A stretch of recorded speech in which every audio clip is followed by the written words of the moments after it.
ati muramboniki Uwiteka arabaza bagumeka ati ndaziriki mitima yanyu ninjye uyira gutera nahemutse Uwiteka arabaza abo yaremye ati Tutegereje ibindi byiza byinshi biva mu ijambo ryawe. Tunasubiri mengine mema mengi yanayotoka katika neno lako. Dushoboze kumva no kubishobora kubivuga. Utuwezeshe kusema na kusikia yaliyo mapenzi yako. Nitwumvira tuzagira amaherezo meza. Ili tukitii tuwe na mwisho mzuri. Abamaze gusohora n'abakiri mu nzira baho umutekano. Wale ambao wameshawasili na wanaokuja uendelee kuwalinda. Tubisabye mu izina rya Yesu. Tunaomba katika jina la Yesu. Amen. Twongeye kubaha mwaramutse. Tutawasalimu tena mjambo. Shimishijwe no kubana namwe aya masaha. Tunafurahia kuwa pamoja nanyi kwa muda huu. Namwe tubashimiye n'umwete abari hafi na kure gukurikirana ibyigisho by'uyu munsi. Pia tunawashukuru kwa bidii walio mbali na karibu mlioifanya ili msikie mafundisho ya leo. Rero kubw'ibyo tugiye kwiga ijambo ry'Imana mu mugabane w'ikigwa cya kabiri uyu munsi. Kwa hiyo tunataka kujifunza somo la pili siku ya leo. Ni ubutumwa bukiza mu minsi y'imperuka. Ni ujumbe unaoponya katika siku za mwisho. Ubwo butumwa ni ubutumwa bwiza. Ujumbe huu ni ujumbe ni habari njema. Ni bwiza kuko buzana ibyiza. Ni habari njema kwa sababu inaleta mambo mema. Ni bwiza kuko bwavuye ku Mana. Ni habari njema kwa sababu imetoka kwa Mungu. Ni bwiza kuko bujyana umuntu ku Mana. Ni habari njema kwa sababu inampeleka mtu kwa Mungu. Ni bwiza kuko bugira ubwakiriye neza. Ni ujumbe mzuri kwa sababu unamfanya anayepokea awe vizuri. Ni bwiza kuko buhindura umuntu akaba mwiza. Ni habari njema kwa sababu unambadilisha mtu anakuwa mwema. Ni bwiza kuwa bwakire kandi ukamuhindura agira amaherezo meza. Ni habari njema kwa kuwa aliyepokea ujumbe huu na kubadilishwa nao anakuwa na mwisho mzuri. Ni umuti w'ibibazo kwisi. Ujumbe habari njema ni dawa ya matatizo hapa duniani. Bwa ubw'imyemerere. Hata iwe ile ya imani, mambo ya imani, bwa ubw'imibanire, au mambo ya mahusiano, bwa ubw'imico, iwe habari za mambo ya tabia, n'ubw'ubuzima bw'umuntu, hata na maisha ya mtu. Iyo mpamvu bwitwa bwiza. Ndiyo sababu ujumbe unaitwa habari njema. Zirikana ibi bikurikira. Tafadhali zingatieni haya yafuatayo. Ubwakiriye ubwenge.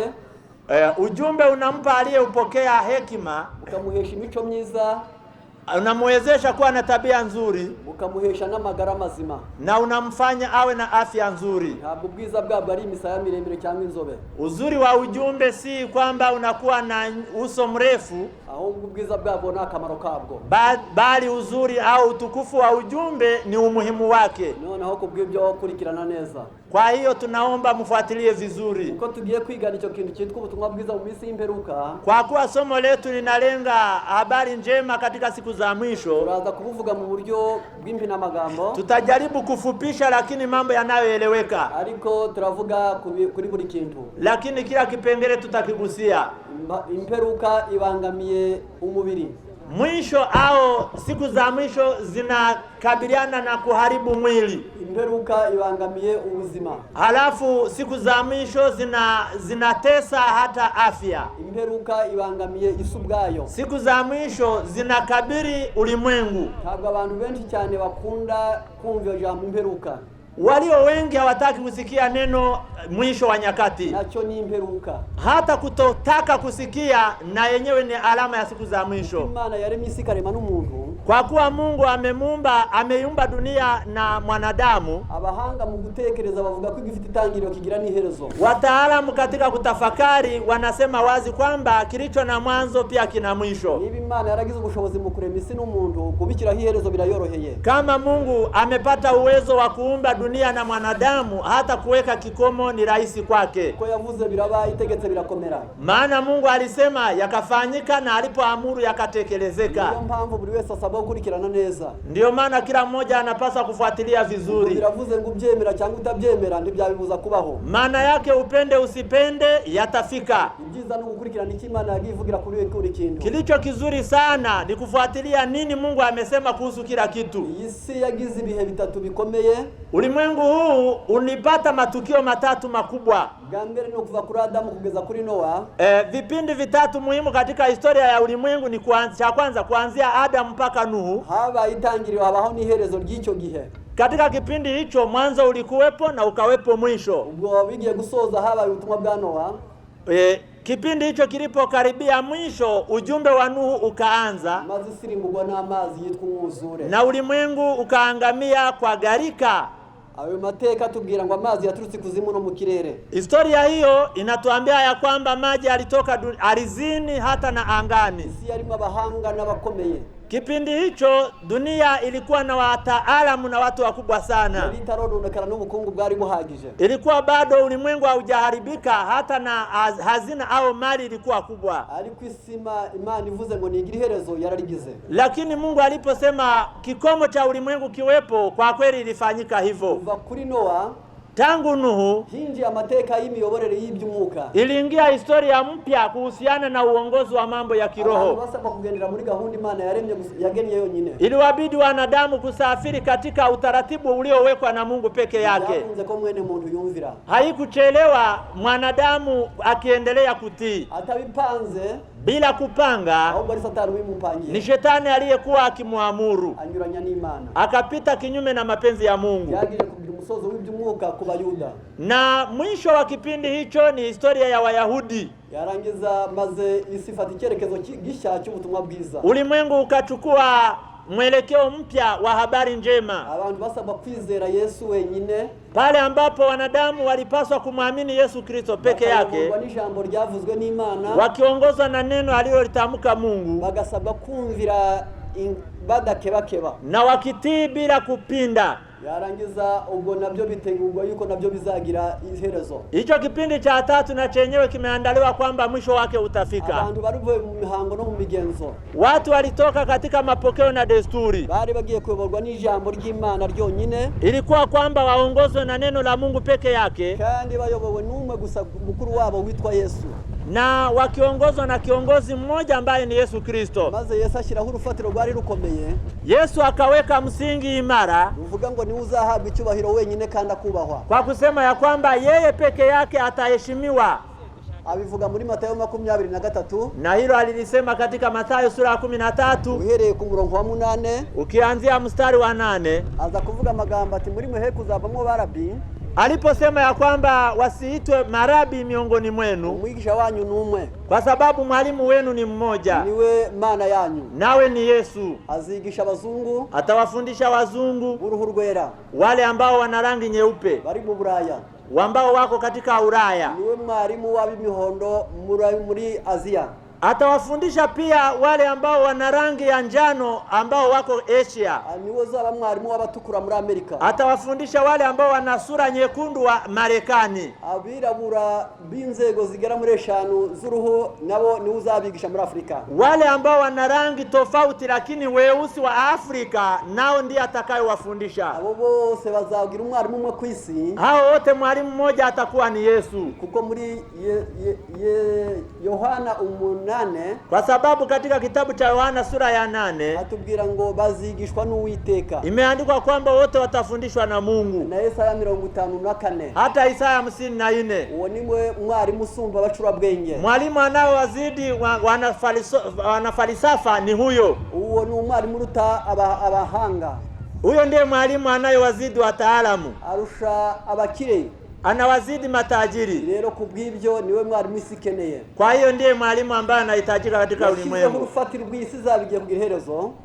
Tunapoelekea mwisho wa dunia, Yesu ameweka msingi. Yabanje gushyiraho ubuhanuzi. Kwanza aliweka unabii. Ni Isaya 24. Ni Isaya katika sura ya 24. Umurongo ni wa 17. Fungu la 17. Aza kuvuga muri uwo muhanuzi amubwira ati, kupitia nabii huyo Yesu Mungu akasema kwamba, wa muturage wisiwe, mkaaji wa duniani, ubwoba, urwobo, umutego bikugezeho. Hofu, shimo, hata na mitego vimekufikia. Ibyo bintu bitatu biteye ubwoba. Mambo hayo matatu ambayo yanaogofya ulimwengu. Muhanuzi Yesaya bivuze byerekeje ku mwana w'umuntu. Nabii Isaya aliyatamka akimlenga mwana Adamu. Aravuga ngo umuturage w'isi. Alisema ya kwamba mkaaji wa duniani.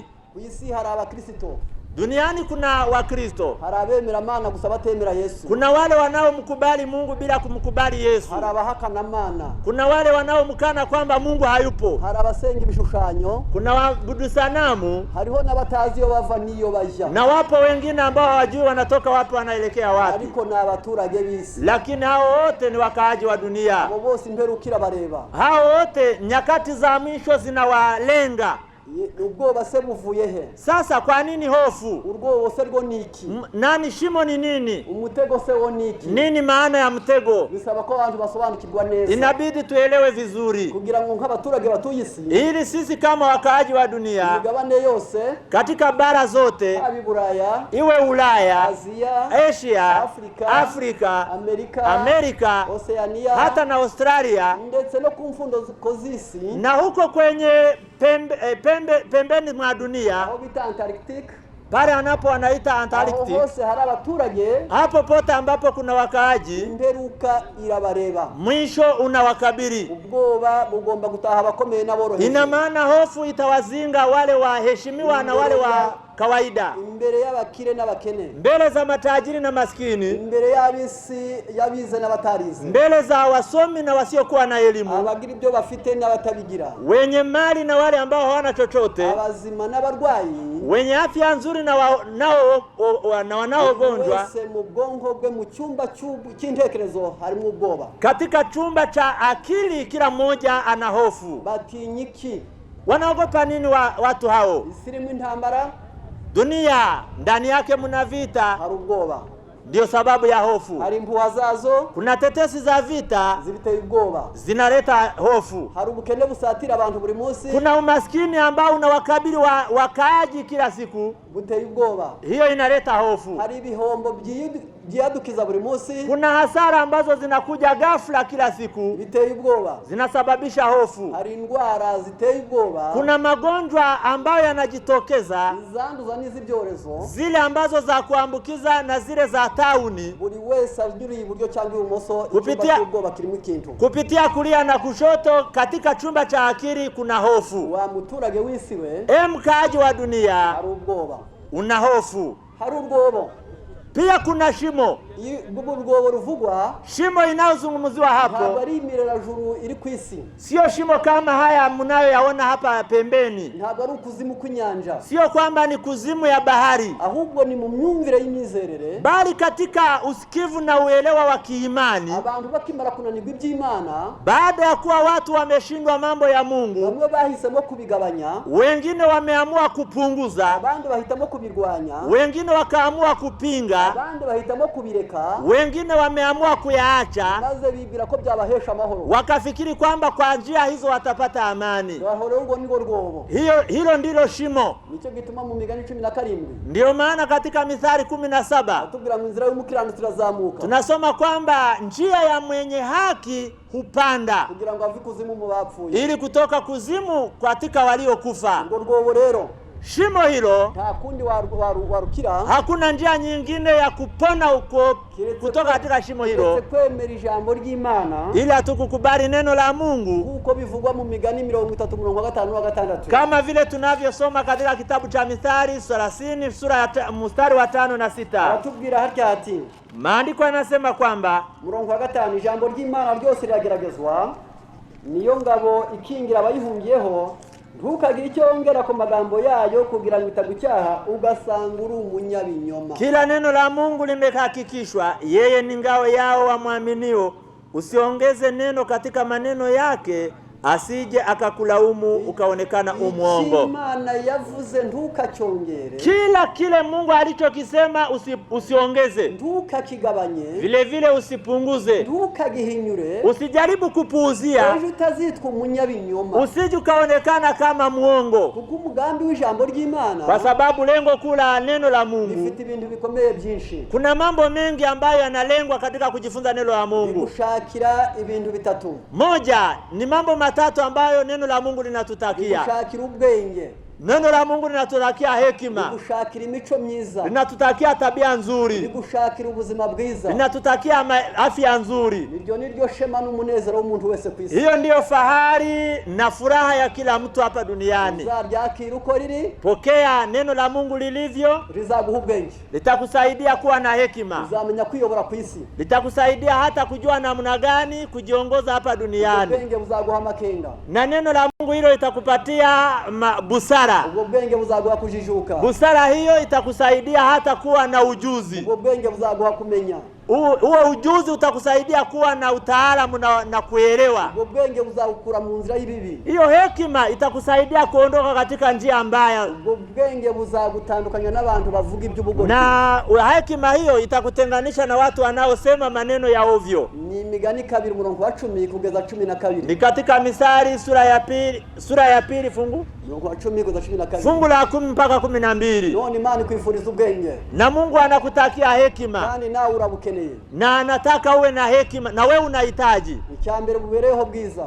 Umuhimu wa hekima ni hii. Imigani 24:3. Mithali 24 fungu la 3. Ubwenge nibwo bwubaka urugo, hekima hujenga familia, rukomezwa no kujijuka, na hiyo familia huimarika kwa njia ya kuelimika. Kumenya niko kuzuza ibintu byiza kandi by'igiciro mu rugo rugo. Ujuzi ndio unaosaidia mambo ya muhimu yajae katika nyumba hiyo. Inzira yose igera mu nzu, kila njia huishia nyumbani. Kandi inzu nziza ni iri mu muryango, na njia nzuri ni ile ambayo ina familia, na hari umugabo n'umugore, ni pale ambapo kuna wanaume na wanawake. Imana rero yabonye nta kintu cyiza ubwenge bwakora kiretse kubaka urugo. Sasa Mungu ameona ya kwamba hakuna kitu kizuri kinachoweza kuwepo kasoro kujenga familia. Mhubiri 7:12 katika Mhubiri 7 fungu la 12, ubwenge n'ubwugamo, hekima ni sehemu ya kujikinga. Urakenewe rero.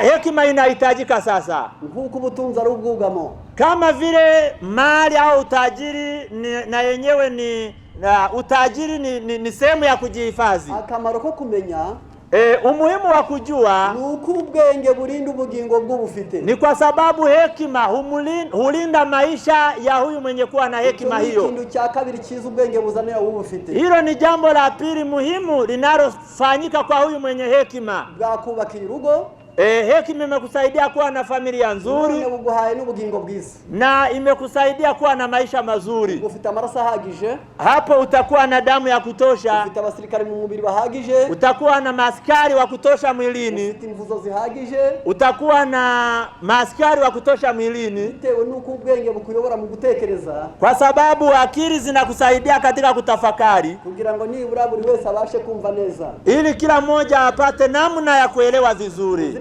Neza ibi bikurikira. Tafadhali mzingatie haya vizuri. Ubutumwa bwiza, habari njema bwadukujije, utatukuza, utuzaniye ikintu cyiza, itatusaidia hiyo habari njema kutuletea mambo mazuri, ubwenge, itatusaidia kuwa na hekima, uduhaye imico myiza, tutakuwa na tabia nzuri, kandi uduhaye n'amagara mazima, na pia tutakuwa na afya nzuri. Cyo ni kimwe mu bintu bikomeye cyane. Hayo ni mambo muhimu sana. Dukeneye noneho kwinjira mu butumwa bwiza, tunahitaji kuingia katika ujumbe, kwa buduha ubwenge, kwa sababu ujumbe unatusaidia kuwa na hekima na kuwa na tabia nzuri, ukaduha n'amagara mazima, halafu na kuwa na afya nzuri. Angahe ndumva tumaze kumvikana neza ku ntango y'ubutumwa bwiza. Hapa tumesikia vizuri msingi wa habari njema. Uzadukiza wamworera. Habari njema itatusaidia kuepukana na ile shimo. Yesu amaze kubona yuko hazaba igihe cy'ubwoba, Yesu alipoona ya kwamba itatokea hofu, ko hazaba igihe cy'umworera, na kwamba shimo kubwa litakuwepo, kandi ko hazaba n'igihe cy'imitego, na kwamba mitego itakuwepo, yaraje mu isi maze abikura mu buhanuzi avuga ibimenyetso bizabiranga. Alikuja duniani, haya akayaondoa katika unabii, akasema ishara zitakazodhihirisha maneno hayo. Muri Luka 21:25. Luka 21 fungu la 25 mpaka 26. Yaravuze aya magambo ngiye gusoma. Yesu alisema maneno tunayotaka kuyasoma. Aranditse hagira hati, alisema, maandiko yanasema kwamba kandi hazaba ibimenyetso ku izuba, ku kwezi no ku nyenyeri, kandi no hasi amahanga azababara, bumirwa bumvise inyanja n'umuraba bihorera, abantu bazaguzwa ihumure n'ubwoba no kubigenda kubaho, kuko imbaraga zo mu ijuru zizanyeganyega. Tena kutakuwa na ishara katika jua na mwezi na nyota, na katika nchi dhiki ya mataifa wakishangaa kwa uvumi wa bahari na msukumo wake. Ntibishoboka ko abantu bangana batya babunganya kumenya uyu murongo. Si rahisi watu wengi kiasi hiki tu wana ujuzi unaolingana katika fungo hili. Benshi muri bo ntabwo babyiga. Walio wengi hawajikiti katika kujifunza maneno haya. Benshi bafite Bibiliya ariko imeze nk'isaha y'abakiranutsi ariko bameze nk'uwambaye isaha atazi kuyisoma. Wengi wana Biblia mfano wa saa ya wenye haki, lakini mfano wanafanana na mtu ambaye ana saa bila kujua kuisoma. Ni haya magambo Yesu yavuze yari yerekeje kuki? Maneno haya Yesu aliyoyasema yalikuwa yakilenga nini? Yashaka guteguza abantu bamenye bizaba bigiye kubaho. Alikuwa anataka kuwaandaa watu ili wajue ni mambo gani yatakayotokea. Yavuze kubirebana n'izuba. Alizungumzia habari za jua. Avuga ibirebana n'ukwezi. Akazungumzia habari za mwezi. Avuga ibirebana n'inyenyeri. Akazungumzia habari za nyota. Ni buri byiciro bitatu gusa. Ataweka katika sehemu tatu. Bwa mbere ni ibiva biyobora ikirere. Kwanza ni viumbe vya kuleta nuru katika anga. Mbere yo guhasha umwijima. Yaani hivyo ni viumbe vya Mungu lakini ambavyo vinakabiliana na giza. Ariko bigaragara ko bizakorwaho. Lakini pia katika utimilifu wa unabii hivyo viumbe na vyenyewe vitaguswa. Bifite ubushobozi ku migabane yose y'isi. Hayo yana uwezo katika bara zote za dunia. Kubasoma ubuhanuzi, wasomaji wa unabii, byararemwe. Hivyo ni viumbe vilivyoumbwa. Ni Imana yabiremye. Ni Mungu aliyeumba. Byongera kuboneka mu Byashiro 12. Pia katika Ufunuo sura ya 12 hari itorero ry'ukuri rifite ibyo bimenyetso. Likionekana kanisa la kweli ambalo lina ishara hizo tatu. Hari umugore uhagaze ku kwezi. Yupo mwanamke ambaye amesimama juu ya mwezi. Yambaye n'izuba. Akivaa jua. Afite n'ikamba ry'inyenyeri ku mutwe we. Akiwa na taji la nyota kichwani. Ni itorero litaboneka ku isi. Ni kanisa ambalo hawezi kulipata hapa duniani. Yavuye mu ijuru. Bali ni kanisa lilotoka mbinguni. Liyobokwa n'abashaka ijuru. Watakaoingia katika kanisa hilo ni wale wanaotaka mbingu. Liyoboresha mahame y'ijuru. Na linaongoza kupitia misingi ya kimbingu. Abahanga baryira batakurishiraho. Hakuna wataalamu wanaoweza kujivunia kwamba wamelianzisha. Si shema ry'imigabane y'isi. Si fahari ya bara za dunia. Ahubwo ni ubutumwa bwavuye mu ijuru. Bali ni ujumbe uliotoka mbinguni. Uyoborwa n'ijambo ry'Imana. Ambao ni ujumbe unaoongozwa na neno la Mungu. Ufite ubwiza bwa Yesu Kristo. Ambao una utukufu wa Yesu Kristo. Abigisha babo n'abayobora abantu kubukiranutsi. Na walimu wa ujumbe huo ni wanaowaongoza watu katika njia za haki. Kwa kuwa Yesu ndiye jua la haki. Ijambo rye nitabaza ry'ibirenge byacu. Neno lake ni taa kwa ajili ya miguu yetu. Noneho Danieli 12:3. Sasa Danieli sura ya pili Danieli 12:3. Danieli sura ya 12 fungu la 3. Aravuze ngo abahinduriye benshi kubukiranutsi bo bazaka nk'inyenyeri iteka ryose. Anasema kwamba waliowageuza wengi kuingia katika njia za haki watawaka daima kama nyota. Hariho n'ababibereyeho kuyobora abandi mu binyoma. Wapo wale wamewekwa kwa ajili ya kuwaongoza watu katika uongo. Kuyobora abantu mu byaha. Na kuwaongoza watu dhambini. Kuyobora abantu mu bugome. Na kuwaelekeza watu katika uasi. Ntabwo bashobora kuba inyenyeri. Hawa hawezi kuwa nyota. Niyo bigeze kuba bigisha. Na hata kama waliwahi kuwa walimu beza wazuri, ariko izo nyenyeri ziba ziguye iyo ziyoboye abantu. Wanapoongoza watu katika njia mbovu huwa wameanguka. Izo nyenyeri rero zayobora abantu kubukiranutsi. Hizo nyota zitakao waongoza watu katika njia za haki niryo shema ry'itorero ry'ukuri. Ndio fahari ya kanisa la kweli. Ubwiza bwaryo ni Yesu Kristo. Na utukufu wao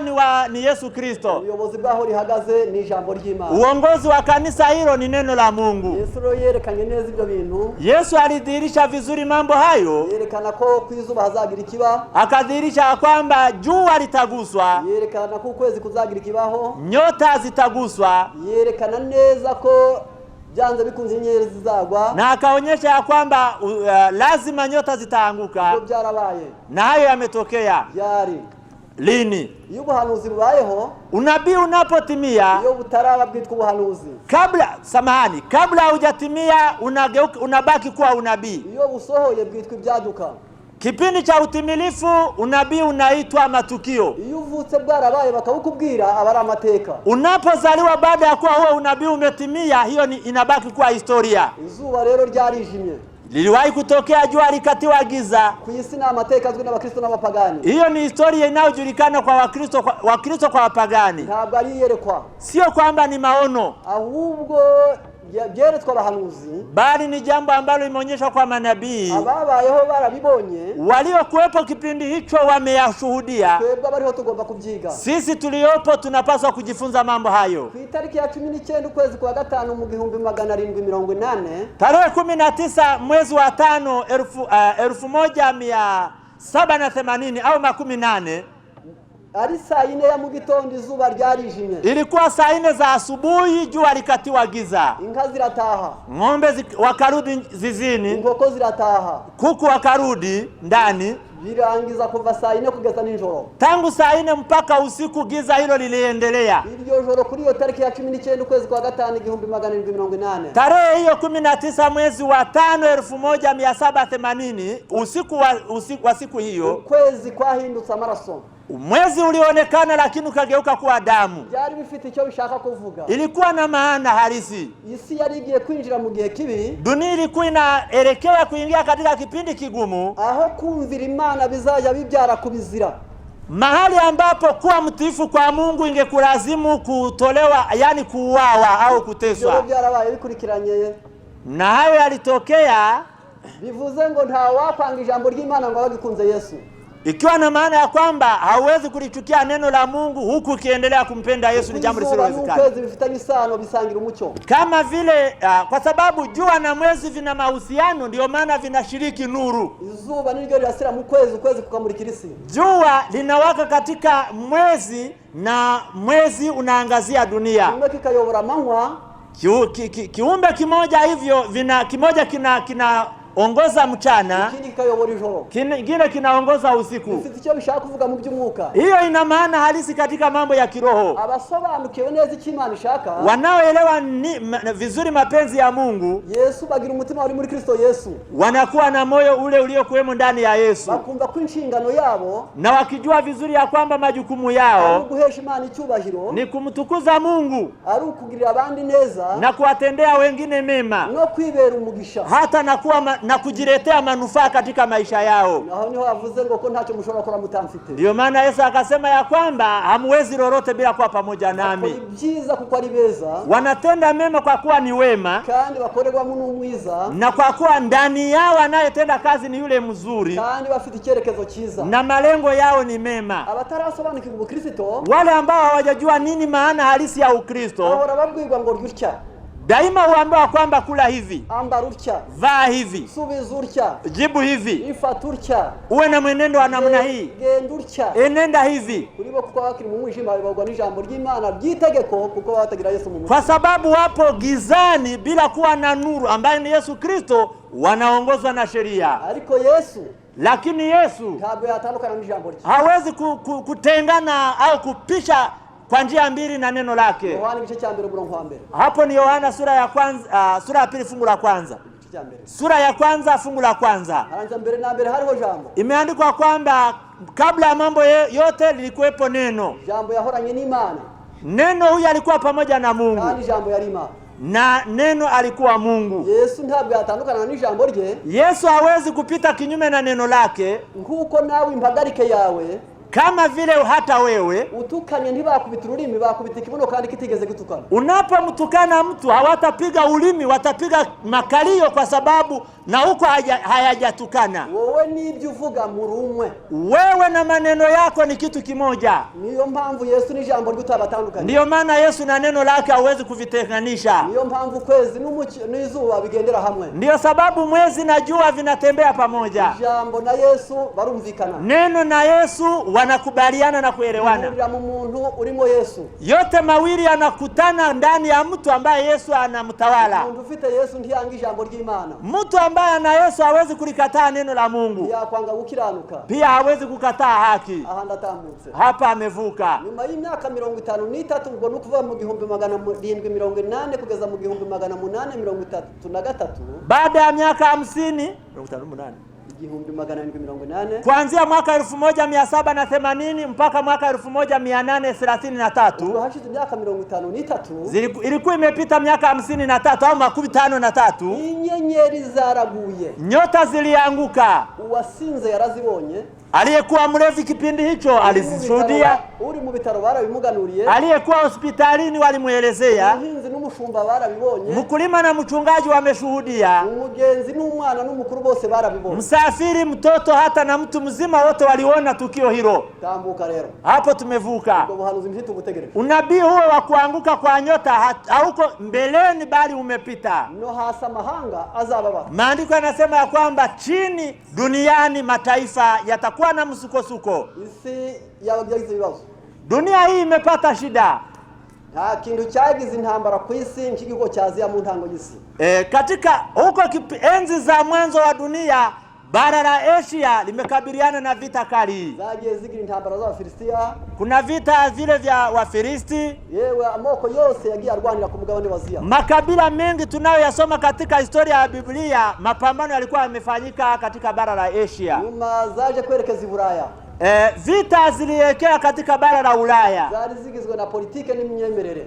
Na vita hivyo vilikuwa vinahusisha habari za siasa na imani. Ahuriya mugabane urangwa no gukena.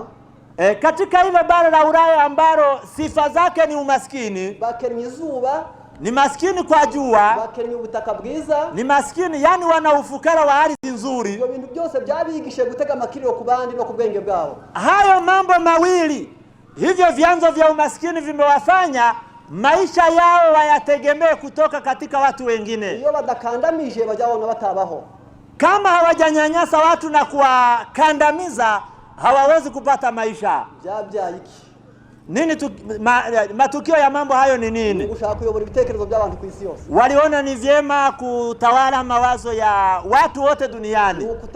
Nukutemera umuntu wari wese wakwitekerereza. Ni kutomkubali mtu ambaye anaweza akafikiri kwa niaba yake. Biblia kandi gatanga ibyo bitakoremwa kwa personality cyangwa se imiterere umuntu. Lakini Biblia inaruhusu kwamba kila mtu awe na utu. Kuko mu muntu harimo imitekerereze ye bwite. Kwa sababu ndani ya mtu kuna mafikara yake binafsi. Igizwe n'ubushobozi, impano n'itaranto. Ambayo hayo mawazo yameundwa na vitu vitatu: uwezo, talanta na karama. Kugira ngo bigushoboze kwitekerereza, ili upate kufanikiwa katika kutafakari wewe binafsi, bigushoboze kugira icyo wimarira, uweze kuwa na manufaa katika maisha yao, yani ujifalie kitu, bigushoboze kugira icyo umarira abandi, lakini vile vile uwe na uwezo wa kuwa na manufaa kwa watu wengine. Cyo gituma nta muntu n'umwe ku isi wahawe imitwe ibiri. Ndiyo maana duniani hakuna mtu aliyepewa vichwa viwili. Wowe usaba kwitekerereza, unapaswa kufikiria wewe kama wewe, ukareba ko ibyo watekereje, ili kuhakiki kwamba yale uliyoyafikiria n'ibyo wapanze na yale uliyoyapanga bitabogamiye Imana, kwamba hayajamuuzi Mungu, bitakwangirije, hayajakuharibu, bitagabogamiye mugenzi na wako, hayajamuuzi mwanadamu mwenzako. cyo watekereje neza. Hapo utakuwa umefikiria vizuri. Cyo ni cy'Imana ikubwira ngo, ndiyo sababu Mungu anasema kwamba ahanda tambutse ntabwo ndi bugende. hapa hatachelewa, atavuka haraka. Byabyaye imvuru. Hiyo hali ya bara la Ulaya imeleta vurugu duniani. Bituma abantu benshi cyane bahunga umugabane w'Uburaya. Ndiyo maana walio wengi walikimbia maeneo ya kwao Ulaya. Bamwe banyura mu burengerazuba bwa Afrika. Wengine wakapita magharibi mwa Afrika. Banyura mu nyanja yitwa Atlantika. Wakapita katika bahari ya Atlantika. Bagenda banyura mu yo bita Pacific. Wakapita katika bahari ya Pacific. Baturisi cyo gihe tarituwe yiswe Nouveau Monde yitwa Amerika. Wakakaa katika dunia ya kipindi hicho iliyokuwa haijakaliwa na watu, ambayo ni Amerika. Yabanje kugira imiyoborere ya Kiprotestanti. Mara ya kwanza hapo mwanzoni uongozi ulikuwa msingi wake ni Uprotestanti. Kubwo kurengera ijambo ry'Imana, kwa ajili ya kulitetea neno la Mungu, n'imitekerereze y'umuntu ku giti cye, na tafakari hao na mawazo ya mtu binafsi, ubudendezo w'umutima nama, na uhuru wa dhamiri, kudahitirwamo gutekereza, yani kutochagua kufikiriwa. Byabisaba Protestanti kandi bibita n'abagorozi. Ili wafanya waitwa wa Protestanti, vile vile wakaitwa watengenezaji. Izina ryitwa abagorozi ntabwo ari rishya. Jina hili watengenezaji si jina jipya. Mwisezerano rya kera ryari ririmo, katika agano la kale lilikuwepo, mwisezerano rishya ririmo, katika agano jipya lipo, mu minsi y'imperuka rirahari, na katika siku za mwisho limetabiriwa lipo. ubaye umugorozi ntabavumbuye ahubwo abakozi bigomba gukorwa byirengagijwe. Yule ambaye ni mtengenezaji sio kwamba amefanya uvumbuzi, bali ni yule anayefanyia kazi yale ambayo wanadamu wameyapuuzia. Ntawabyambarira ishema. Hakuna mtu wa kujivunia jina hilo. Ahubwo bishoboye byakwambika ishema. Bali kama utaweza kuwa mtengenezaji halisi itakuwa fahari yako. Ntiwakwiyemera kubwaryo. Hauwezi kujivunia jina hilo. Ahubwo ryatuma ubingira akamaro mu isi. Bali utakapoweza kulifanyia kazi utakuwa mwenye umuhimu duniani. Reka mbarangira ikintu mwashobora kumviraho. Nataka niwapatie mfano au niwapatie kielelezo cha kitu ambacho mtaweza kukielewa. Uwagutanze kuvuka, aliyekutangulia kuzaliwa akurusha kuba umukuru ariko ntakurusha kuba umuntu. Anakuzidi kuwa mkubwa kwa umri, lakini hakuzidi kuwa mwanadamu. Ndio maana hata kama utazaliwa baada ya huyu, na wewe utaitwa mtu tu. Kwa hiyo matengenezo sio kitu kipya, bali kipya ni wewe unayeyaona ukiwa mpya bila kuyajua. Hao walikimbilia bara la Amerika, wakalitetea neno la Mungu, wakatoa mali yao ili neno la Mungu lipate kuimarishwa. Likaandikwa, barikura mu mwijima, wakalitoa katika giza, barishira mu mvugo zumvikana, wakaliingiza katika tafsiri inayoeleweka. Ligeraho ligeze none, neno la Mungu likafika mahali ambapo limefika leo. Abagorozi b'abakozi ba saa sita wamekuwa watengenezaji, watumishi wa saa sita. Ni Mathayo 20, na hapo ni Mathayo sura ya 20. Andatambutse hapa amepita. Ubwo butumwa bwari bugezaho, na neno la Mungu likuwa limefika hapo. Ntabwo nshaka kutinda kuri byinshi. Hapa hatachelewa sana. No hasa mahanga zababa, na chini mataifa yataudhika au yatasukwa. Zababazwa niki? Mataifa au nchi zitasukwa na nini? Bazafu bukungu. Watapambana kwa sababu ya utajiri. Bazafi byubahiro. Watapambana kwa sababu ya vyeo. Bazafi shema. Watapambana kwa sababu ya fahari. Ibyo bintu bizatuma bubwabo, na hayo atawafanya amahanga kwisa cyamirana, mataifa ya kasirikiane. Umusaruro wo gushamirana, mavuno au madhara ya kukasirikiana huko, ico byabyaye, matokeo yake ni intambara, ni vita, ni nzara, ni njaa, ni inganda zikora intwaro za kirimbuzi, ni viwanda vinavyotengeneza silaha za kinyuklia. Aho ubukungu bwagomba gutunga abaturage burema intwaro zo kubarasa. Pale ambapo utajiri ambao ungetumika kwa ajili ya kuwasaidia wakaaji, uwe utajiri utatengeneza silaha za kuwalipua. Aho abagenzuzi mu by'ubuhanga, pale ambapo watafiti katika utaalamu, 90% y'umutungo wa buri gihugu ugura intwaro, 10% bigatunga abaturage. 90% ya mali ya kila nchi inanunua silaha, 10% ndio inayotumika kwa ajili ya manufaa ya wakaaji. Uko buri gihugu kikanga ikindi, kwa sababu kila nchi inaogopa nchi nyingine. Umugabane wose ugatinya uwundi, na kila bara linaogopa bara lingine. Yarangiza buri muntu agatinya undi, na kila mtu anamuogopa mwenzake. Buri bwoko bugatinya ubundi, na kila taifa linaogopa taifa lingine, kabila linaogopa kabila lingine. Mwelekeo wa wanadamu duniani kikerekera mu bibi, unaelekea katika maovu, maze bigatuma isi ihangayika, na hivyo kuwafanya wanadamu wahangaike, amahanga karakara, na mataifa kukasirika. Ibyo biteye ubwoba. Haya yote yanaleta shida. Yesu yarabibonye rero. Yesu aliyaona haya. Noneho kubw'ibyo, kwa hiyo mukurikirane neza, tutafuatilia vizuri. Isi keneye ubutumwa bwiza. Dunia inahitaji habari njema, kugira ngo buhesha abantu icyerekezo gisobanutse, ili kuwapatia watu mwelekeo unaoeleweka.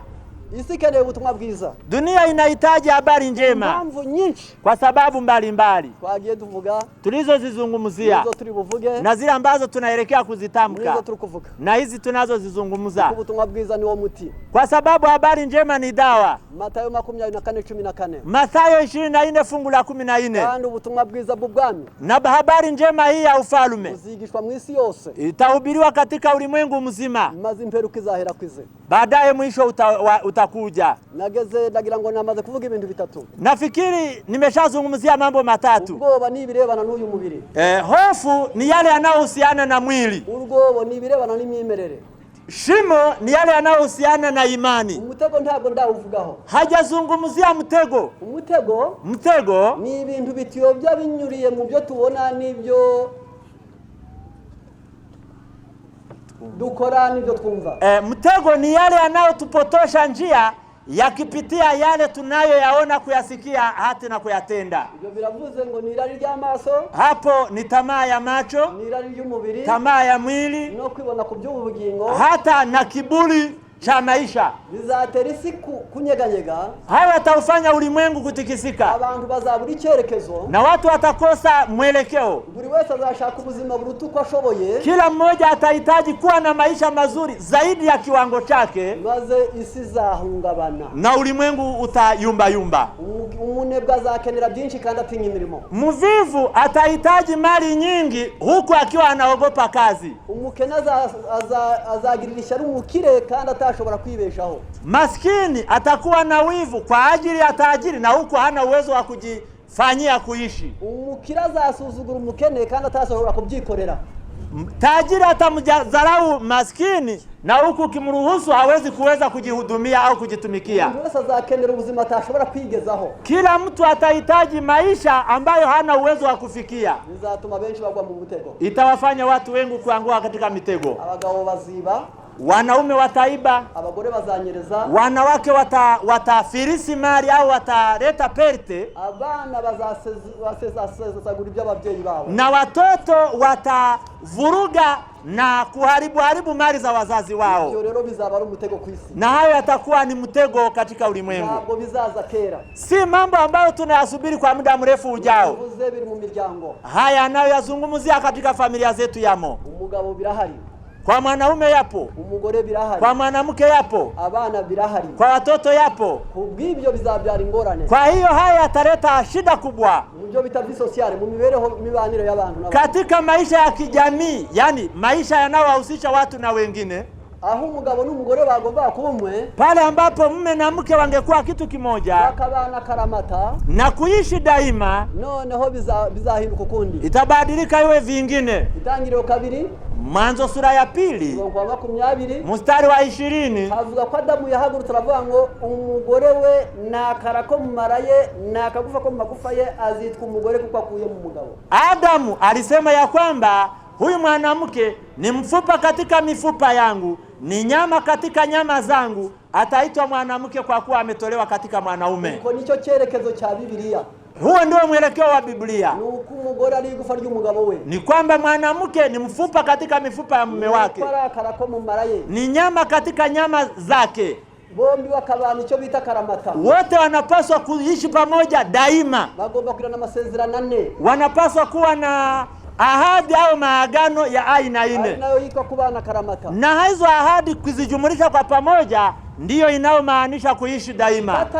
Batarashingiranwa, kabla hawajaoana, bamaze gukundana, baada ya kuwa wamependana, umva bakubakana, wakiwa wameamua kwamba watajenga mji mmoja, bagera ni sezerano rizagera ku munsi w'ubukwe, wanapeana ahadi ambayo itafika siku ya harusi, bivuga ngo tuzashingiranwa, ikisema ya kwamba tutaoana, tuzarubakana, tutajenga nyumba moja, nta wundi kuva uyu munsi nzakunda, tangia leo sitampenda mtu mwingine, maze bagapanga ubukwe, wanapanga harusi. Iryo sezerano rikagarukira ku munsi w'ubukwe, na hiyo ahadi inaishia siku ya harusi. Iyo batashe, wanapoondoka hapo kwenye sherehe, uvangu yuko uko utashe, sherehe hiyo inapomalizika, ubasezeranya, hakuna mtu ambaye anawafanya kuwaunganisha, ahubwo baba barasezeranye, bali huwa wamepeana ahadi, wameagana, baba bashoje amasezerano, siku hiyo huwa wamekamilisha ahadi. ubwo nta migendo tujyamo yo kubasezeranya. Kwa hiyo ndio maana katika matengenezo haliwezi kutokea kwamba ni kuwaunganisha, kwa abantu babiri ntibajana batasezeranye, kwa sababu haiwezekani watu wawili kutembea pamoja bila kuagana. Hiyo ni Amos sura ya 3 fungu la 3. Kusezeranya ni ubuyobe, yani kuwaunganisha mume na mke ni upotofu. hagati y'abantu babiri bazabana, kati ya watu wawili ambao wataishi pamoja, umuhuza wabo ni Imana yabaremye yonyine. Anayewaunganisha ni Mungu peke yake aliyewaumba. Uwa gatatu arasenya kandi akayobya. Huyu watatu anapokuja anabomoa na anavuruga. Rero kubw'ibyo niyo mpamvu aho ngaho birakuruko bimeze. Ndio maana katika kipengele hicho mambo ni hivyo yalivyo. Iyo uwo munsi bamaze gushingiranwa, siku hiyo baada ya kuwa wameoana, basezerano yo gukundana, wanaagana ahadi ya kupendana. Barangije umwaka, baada ya mwaka bamaze kumenya n'ingeso, kila mmoja huwa ameshagundua tabia za mwenzake. Wese amaze kuvumbura kuri mugenzi w'ikizamuremera cyangwa ikizamutera. Kila mmoja huwa tayari ameshagundua kwa mwenzake kwamba kwa hili nitafurahi, kwa hili ni mzigo. Ahari ya rero havuze ngo muri uwo munsi bashingiranwe, maandiko yanasema kwamba siku hiyo baada ya sherehe ya harusi, haravuga ngo ndagukunda. Huwa wanapeana ahadi ya kusema kwamba nakupenda. Nzababara kubwawe, nitaudhika kwa ajili yako, nzakulinda, nitakulinda, nzagutunga, nitakufanya uishi, nzakunezeza, nitakupatia furaha. Iryo jambo litwa gukunda. Na hayo ndiyo maana yake upendo. Umwaka bamaze kumenyana, baada ya kufahamiana, noneho basezerano ya gatatu, huwa wanapeana ahadi hiyo ya tatu. Ibindi kwabwira biba mu gitabo cyitwa ibanga ryo gukunda. Haya nayo yatamka yameandikwa katika kitabu kinachoitwa Siri ya Upendo. Bipaje yacho 178. Ni ukurasa wa 178 au 178. Ni subi yacho ya kabiri. Katika paragrafu ya pili. Iyo abantu bamaze kurangiza uwo mwaka, baada ya mwaka huo, niho basezerano yari imfura bombi bavuga ngo nzagukunda ukuri. Ndipo kama ni waungwana wanapeana ahadi inayosema kwamba nitakupenda vile ulivyo. Uri umunebwe ndi umunyamwete ariko nzakwihangana. Mimi ni mwenye bidii, wewe ni mvivu, nitakuvumilia. Urazamba ntunganya, nzakwihangana. Wewe unavuruga na kuharibu mambo, mimi ninaweka utaratibu, nitakuvumilia. Nzazigama usesagure ariko nkwihangana. Nitachunga akiba vizuri na wewe utapanya, lakini nitakuvumilia. Yarangiza ibyo nibyo avuga nzagukunda ukuri. Hiyo ndio maana ya neno hili kwamba nitakupenda vile ulivyo. Hirya yaho, baada ya hapo, hari ibindi bivuka mu buzima. Kuna mengine ambayo yanajitokeza katika maisha, yari sezerano rya kane, ambayo yanabidi iwepo ahadi ya 4, yanditswe ngo nzagukunda n'igihe uzaba utagifite igikundiro, ambayo hiyo ahadi nasema kwamba nitaendelea kukupenda hata kipindi kile ambacho utakuwa haupendezi. Maze kukugenzura, baada ya kukukagua na kukuangalia, asanga inzobe na shimye yari hauzinga bagafuniko kinyuma ariko imbere hari hirabuye, na kuona ya kwamba ule weupe kumbe ulikuwa ni ule bandia na umeshatoweka, kumbe wewe ni mweusi. Kuburebure bwawe ntacyo kumariye ko ntibwankorera hare ntibwankorera ntagufi ntacyo mariye ariko nzakwihangana. Kwamba nimeona udhaifu wako, ijapo wewe ni mrefu hauna umuhimu wowote, nitakuvumilia. Amashuri yawe n'ubuhanga bwawe biri ku rupapuro kuri diplome ariko mu nzu nta birimo. Kwamba utaalamu wako na elimu yako viko kwenye shahada ya shule au diplome, lakini ndani ya familia haupo. Umuryango mwiza nashimye n'imico yawo nasanze wora utuye mutagira imico yayo ariko nzakwihangana. Kwamba familia yenu nimeikubali kwa sababu ya tabia nzuri, kumbe wewe hauna chochote cha tabia nzuri, lakini itavumilia. Yarangiza ibyo ndio nzagukunda ukuri. Hiyo ndiyo maana yake, nasema kwamba nitakupenda hata kama utakuwa haupendezi. Ibyo bizaba bikenewe. Hilo linahitajika. Ni kwamba tutaishi daima. Lakini siku za mwisho zinazungumziwa nini kuhusu maisha ya familia? Kwamba habari njema itawasaidia wanaume na wanawake walioupokea. Lakini wale ambao hawana habari njema, sikia nini siku za mwisho zitaharibu familia. Noneho ni muri Mika 7. Ni katika kitabu cha Mika sura ya 7. Harimo aya magambo murongo wa 3. Maneno haya kwenye mstari wa 3. Ndetse ndahera ku murongo wa 5 niho ndibihute. Ili hawai muda ataanzia fungu la 5. Tukizigira inshuti. Tumukiringira inshuti y'amagara ndetse n'umugore wawe gufumbatana ntumumburi umunwa wawe ugira kimubwira. Kuko umuhungu azakoza sisoni, umukobwa hagahurikira nyina, umukazana agahagurukira nyirabukwe, abanzi b'umuntu bazaho mu rugo rwe. Msimuamini rafiki, msimwekee kiongozi tumaini, ilinde milango ya midomo ya kinywa chako, ili mkeo alalaye kifuani mwako asijue habari. Kwa maana mwana humwaibisha babaye, na binti huondoka ashindane na mamaye, na mwanamke aliyeolewa ushindana na maziaye. Adui wa mtu ni watu wa nyumbani mwake mwenyewe. Ngaho rero ngici cyo bita imperuka. Hiyo ndio mwisho katika familia. Mumigani 17 nta mperuka. Katika Mithali sura ya 17 kama sio katika siku za mwisho. Kwa 17 n'ubundi. Fungu la 17 pia aranditse hagira hati. Imeandikwa ikisema inshuti zikundana ibihe byose. Kwamba marafiki hupendana siku zote. Kandi muvandimwe avukira gukura abandi mu makuru. Lakini pia ndugu huzaliwa ili kuwaondoa wengine katika shida. Ubwo nibwo butumwa bwiza. Hiyo ndio habari njema. Uko umuntu inshuti zimukunda ibihe byose. Ni kwamba marafiki humpenda daima. Ubutumwa bwiza. Habari njema. Uko muvandimwe akura abandi mu makuba. Ni kwamba ndugu awasaidie wengine wakiwa katika shida. Aho butari. Pale ambapo habari njema haipo. Inshuti zirahemukira bagenzi bazo. Marafiki watatendeana hiana. Umugore n'umugabo bagatinyana. Mwanamke na mwanamke wataogopana. Umukobwa kazazanya nyina kuruta se wamushatse. Msichana anamuumiza mama yake kumzidi mume wake aliyemtafuta, aliyemuoa. Umuhungu akaburanya ubukungu batafatanyije kushaka. Na kijana atamtesa baba yake akiwa anataka kumunyang'anya mali ambaye hakumsaidia kuitafuta. Aho kumuherekeza mu busaza neza. Badala ya kumsindikiza salama katika uzee, ahubwo akamurgisata burenga imutera guhagarika umutima n'ubwihebe no gusaza naye. Atamfuata akimunyemelea, akimuumiza, kitakachomfanya huyu mzazi azeeke vibaya. Mbese bavandimwe muri ahanga muri kumva. Ndugu wapendwa mnaosikiza mkiwa hapa. Isikeneye ubutumwa bwiza.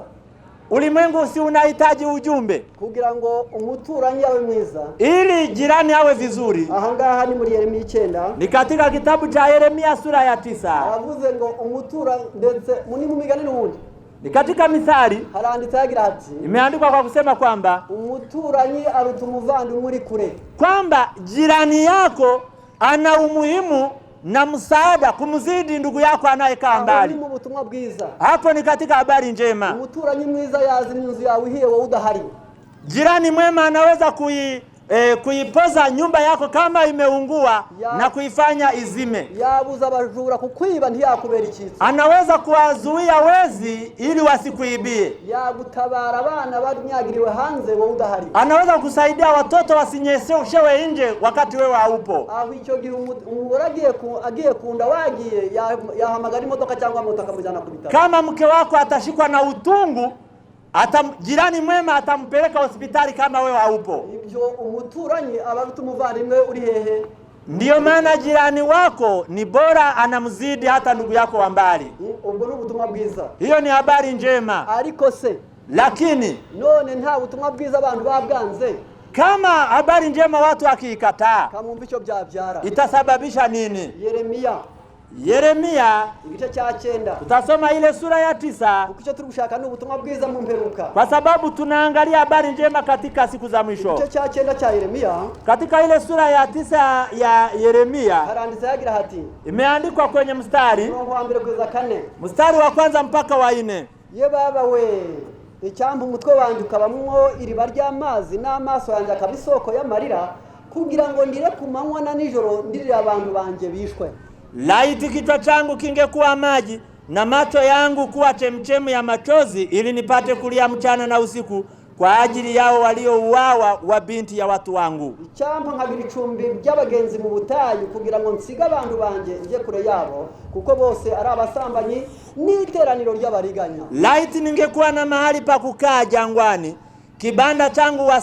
kibanda cha wasafiri, nipate kuwaacha watu wangu na kuondoka kwao, maana wao ni wazinzi wote, pia mkutano wa watu wenye hiana. Bafora ururimi rwabo nk'umuheto rukarekura ibinyoma,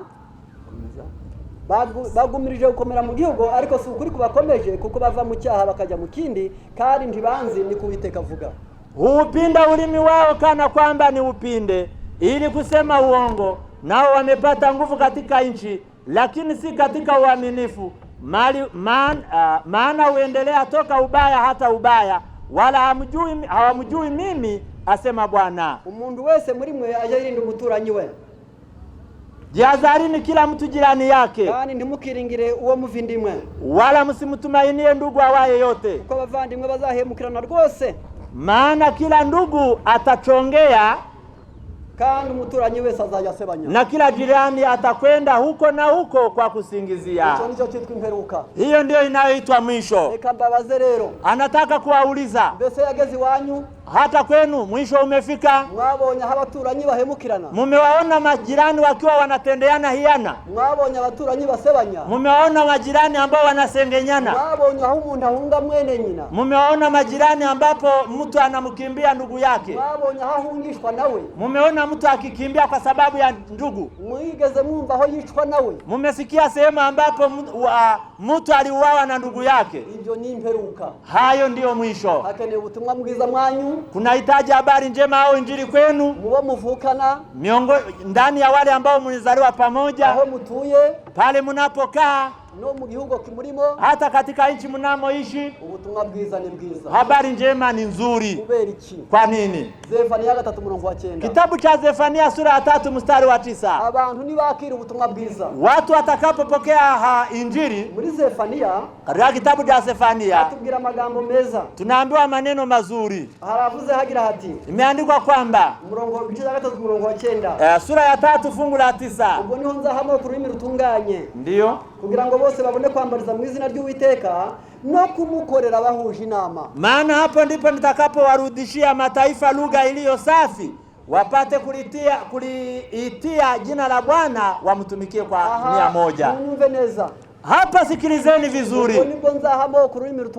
Hapa ndipo nitakapowapatia mataifa lugha nzuri, kandi bazabona kwambariza mu izina ry'Uwiteka, na wote wataliitia jina la Bwana, kandi bazamukorera bahuje inama, na watamtumikia kwa nia moja. Muri Yesu Kristo, katika Yesu Kristo, abantu babyawe nawe, watu wakiwa wamezaliwa naye, nikwa kubyago bwa kabiri, ikiwa na maana ya kuzaliwa mara ya pili. Ubyawo bwa mbere, unapozaliwa mara ya kwanza, uburu warunaka na nyirakanaka, wewe ni mtoto wa fulani, uburu wa karere kiwanyu, wewe ni mtoto wa mtaa wa kwenu, uburu ubwoko bw'iwanyu, wewe ni mtoto wa kabila lenu, uburu w'ibara ry'iwanyu, wewe ni mtoto wa rangi yenu, uburu w'imico y'iwanyu, wewe ni mtoto wa tabia zenu, uburu w'ihererekanya murage ry'iwanyu, wewe huwa una tabia za urisi katika ukoo wenu, huwa unapenda mambo ya kwenu wanayoyapenda. Ukeneye kubyago bwa kabiri, unatakiwa kuzaliwa mara ya pili, kugira ngo wewe guhinduka umwe mwanzi w'ubwoko butari ubwanyu, ili usiwe adui wa kabila lisilokuwa la kwenu. Kuko nzahamoko ururimi rutunganye, kwa sababu ahadi ya Mungu ni kwamba nitawapatia makabila lugha iliyo safi.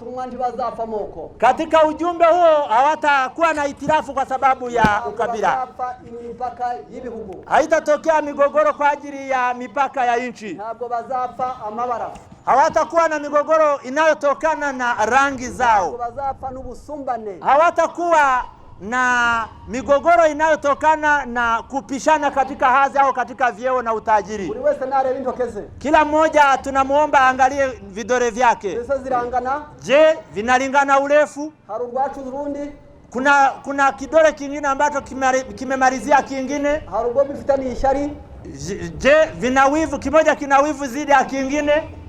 Kumano yanyu, hata kwenye vidole vya miguu, amano ntaresha ntangana kandi n'inzara ntizingana. Vidole vya miguu havilingani urefu, havilingani unene, hata na kucha hazilingani. Biriya biti, hata ile miti, amashami ntangana, matawi hayalingani. Imigezi muvoma niyo mwambuka, mito mnayoivuka hata mnayochota maji, amasoko ntangana, chemichemi hazilingani. Imisozi mwazamutse niyo mutuye mu ntabingana. Hii milima tunayoikalia na ile tuliyoipanda haiwezi kulingana. Kuruseri rw'imineke rw'ibitoke ntabingana kandi kuruseri rumwe. Hata kwenye kichana cha ndizi hakilingani zile ndizi. Amabere y'inka kwicebe ryayo ntangana. Hata matiti ya ng'ombe kwenye chuchu lake hayalingani. Amabere y'umugore ntabwo ajanganya amashereka mu moko. Hata matiti ya mwanamke hayawezi kulingana maziwa katika chuchu. Ntabwo Imana yashatse ngo bita uniformite ngo abantu bose bareshe, ahubwo ni ngo basumbanwe nibo bwiza bwisi. Mungu hakupanga kwamba watu walingane, bali kupishana katika hadhi na heshima na utajiri ndio fahari ya ulimwengu. Abakene bakwiriye kubona aho babona kazi, n'abakire bakwiriye kubona ababakorera kandi bose bakubahana.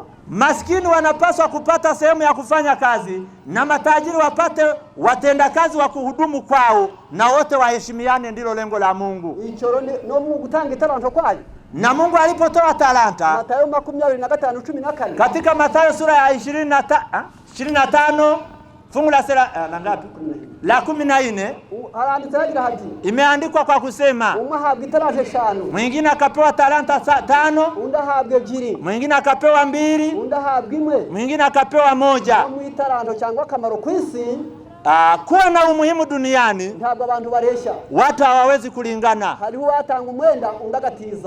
Kuna mwingine ambaye atatoa nguo jumla, mwingine ataazima. Kuna mwingine atakupatia chakula kibichi ili uende ukajipikie, mwingine atakuita ili muwe pamoja kwa sababu ndio uwezo wake.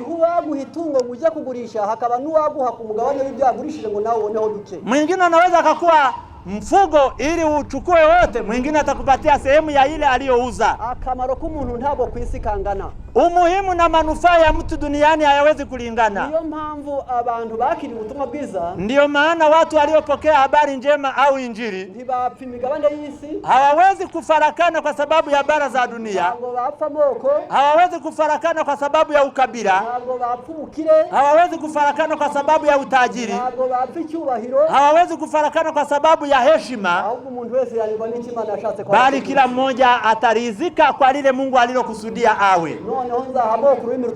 Ndiyo maana maandiko yanasema kwamba nitawapatia makabila lugha safi, ngo babone kwambariza mu izina ry'Uwiteka, ili wapate kuitia katika jina la Bwana, ngo bamukorere bahuje, wapate kumtumikia wakiwa na nia moja. Kabiri, hapo ina maana watakuwa wamezaliwa mara ya pili. Kubyago bwa kabiri, kuzaliwa mara ya pili, watu watakuwa wamegeuka kuwa viumbe vipya. Wale ambao wamo katika Kristo Yesu watabadilika kuwa viumbe vipya. Mambo yote ya zamani yatakuwa yameisha. Yule uliyekuwa unamuona halafu unasaga meno, utakuwa ukimuona na utabasamu ucheke. Yule ambaye ulikuwa unamuonea wivu apatapo faida, utakuwa unasikia habari zake urizike na ufurahi. Yule aliyekuwa akiheshimiwa, wewe ulikuwa unasikia una wivu au husuda, utasikia habari zake za mafanikio ufurahi, kwa sababu umezaliwa mara ya pili. Ni lazima uzaliwe mara ya pili, ni kuzaliwa kwa njia ya ujumbe. Anataka aone abantu bamaze kumenya ko tubyago bwa kabiri amahoro yabonetse ku isi. Ni wangapi wanaosikia kwamba tukizaliwa mara ya pili tutapata usalama duniani? Kwa abategetsi batuza, hata watawala wa dunia wanaweza kupata usalama na kutulia, kwa sababu watakuwa na wakaaji wema. Abashinzwe umutekano basinzira. Vyombo vya usalama au wanaohusika na usalama watapata usingizi, kuko nta mwiryane wa n'ubugambanyi byaba biri mu mago, kwa sababu haitatokea vurugu na fujo katika familia. Nta byito by'abagizi ba nabi byaba biri byihishe.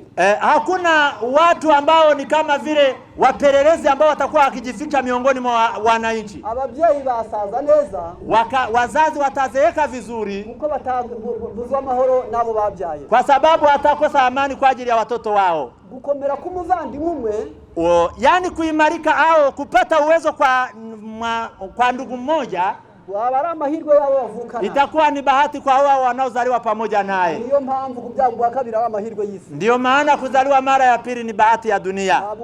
Ntabwo kubyagwa gukomoka mu moko. Huku kuzaliwa hakutokane na ukabila. Aha, ngiye kungingo ya gatatu nashakaga. Hapa anataka kuingia kipengele cha 3 alichokuwa anakihitaji. Na haya yote ambayo tumeyazungumzia ni umuhimu wa habari njema. Kipengele cha 3 anachotaka kukizungumzia ni kwamba kwanza tumeona kwamba hiyo habari njema au injili imeleta hekima.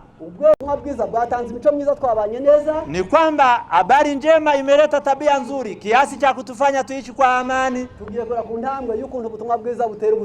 Sasa tunaingia kipengele cha kwamba habari njema inaleta afya nzuri. Malaki sura ya 4 fungu la 2 imeandikwa kwamba kwamba nyinyi mnaomcha Bwana, jua la haki litawaangazia likiwa na uponyaji katika mbawa zake. Jua la haki litakapoangaza litakuwa na uponyaji. Imetabiriwa na Malaki. Imbere yuko Yohana umubatiza Ni kabla Yohana Mbatizaji hajawa mtengenezaji. Mbere yuko Yesu avukira ku isi. Ni kabla Yesu hajazaliwa hapa duniani. Yarateguje. Ameandaa watu. Aravuga ati ndore haburya izuba ryo kiranuka rizarasa. Kwamba litatokea jua la haki. Ariko rizaba rifite gukiza mu mabaya yaryo. Na litakuwa na uponyaji katika mbawa zake. Fransa vango ni lagerizo susezele. Musi ya mabaya yaryo hazaba hari umukiza. Yani chini ya mbawa zake utakuwemo uponyaji. Abantu bazakira umutima icyakiza.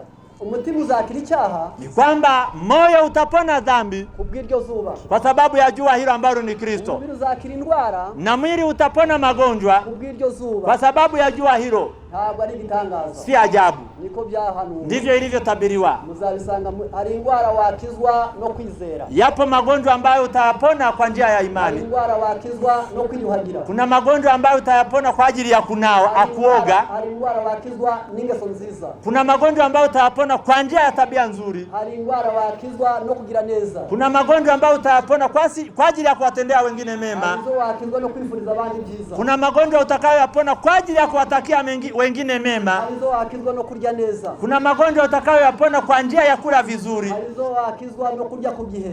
Kuna magonjwa ambayo utayapona kwa ajili ya kula kwa muda wa mpangilio mzuri. Ari wakizwa no kurya ibyagenewe kuribwa. Kuna magonjwa ambayo utayapona kwa ajili ya kula kile chakula ambacho Mungu amekusudia tukile. Byose biri mu butumwa bwiza. Hayo yote yamo katika habari njema.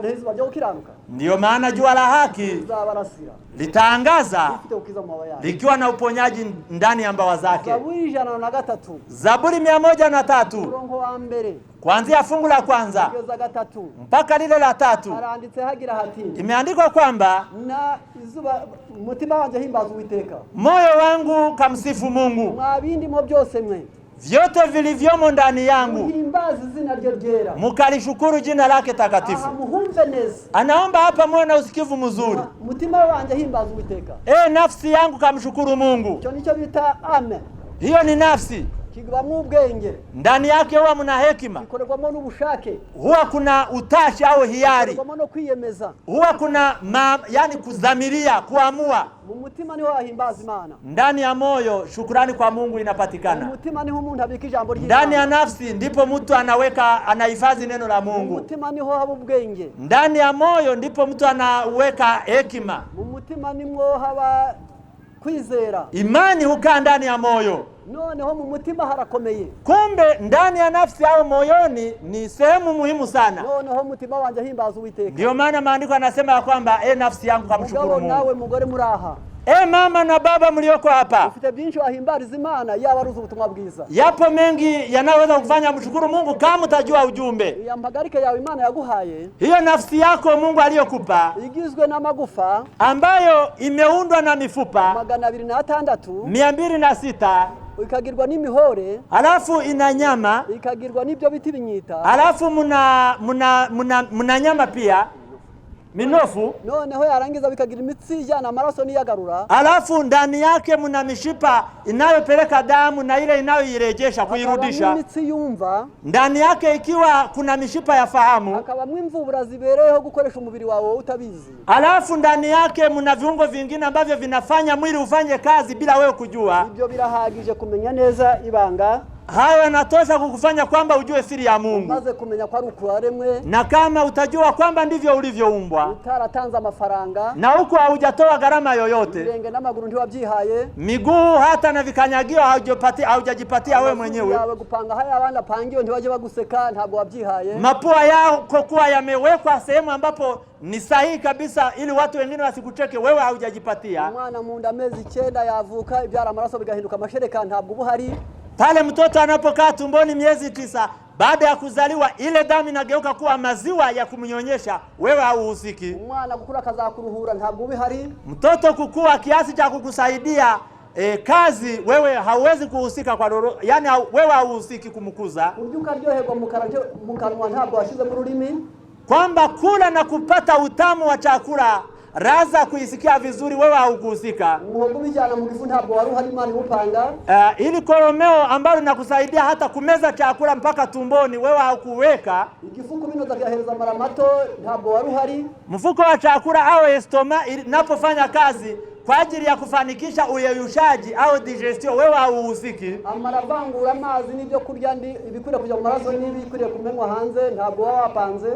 Utumbo unaotenganisha makapi yanayopaswa kutoka na vyakula vile vilivyo vya muhimu kuingia katika damu, wewe haushiriki. Impiko ziliziyobora mu ruhago ntabwo waba wabipanze. Figo mbili ambazo zinaongoza katika kibovu cha mkojo, wewe hauhusiki au kupanga. Umwijima wakira ibyo wari ukabihindura bitunga umubiri ntabwo uba wapanze. Ini inayopokea chakula ulichokila na kukibadilisha kuwa damu katika mwili, wewe hauhusiki. Bisaba kumeneka hanze mara manini akabisohora hanze ntabwo uba uhari. Kazi ya utumbo mpana inayoifanya kwa ajili ya kutoa hizo takataka nje, wewe haupangi. Fatanya n'abandi kuvuga mu mutima ngo mutima wanjye himbaza Uwiteka. Hebu kashirikiane na wengine moyoni mwako kusema kwamba nafsi yangu kamshukuru Mungu. Kureba kandi kumva. Namna unavyotazama hata na kusikia. Ugahumurirwa. Vile unavyosikia harufu au kunusa. Ukaryoherwa. Vile unavyosikia raza au kusikia utamu. Vile unavyoguswa papaswa kwenye ngozi yako. Ibyo byitwa kuremwa. Vile vinavyoitwa kuumbwa, uzashimira Imana. Unapaswa kumshukuru Mungu. Birebana no gucungurwa, kuhusiana na ukombozi, uzashimira Yesu. Utamshukuru Yesu. Ubwo gushobora ibyiza, utakapoweza aliyo mema, uzashimira Mwuka Wera. Utajua kwamba umefanikishwa na Roho Mtakatifu. Utunganye ibyo ushinzwe, kuboresha yale yanayokuhusu. Buryo bifashishwa n'abamaraika. Kweli umesaidiwa na malaika. Ubuyobozi bw'ubwenge, uongozi wa hekima, wahawe ijambo ry'Imana. Umepewa neno la Mungu. Mbese mutima wanjye himbaza Uwiteka lirakwiriye cyangwa ntabwo rikwiriye? Je, nafsi yangu amshukuru Mungu si ni jambo linalostahili? Noneho kubw'ibyo Imana ntiyagarukiye aho gusa. Kwa hiyo Mungu hakuishia hapo tu. Ahubwo yagiye no byabyaye n'indwara. Shida na matatizo ya siku za mwisho yamesababisha magonjwa. Dhambi imekuja si haikuja peke yake, imekuja na magonjwa. Magonjwa yapo.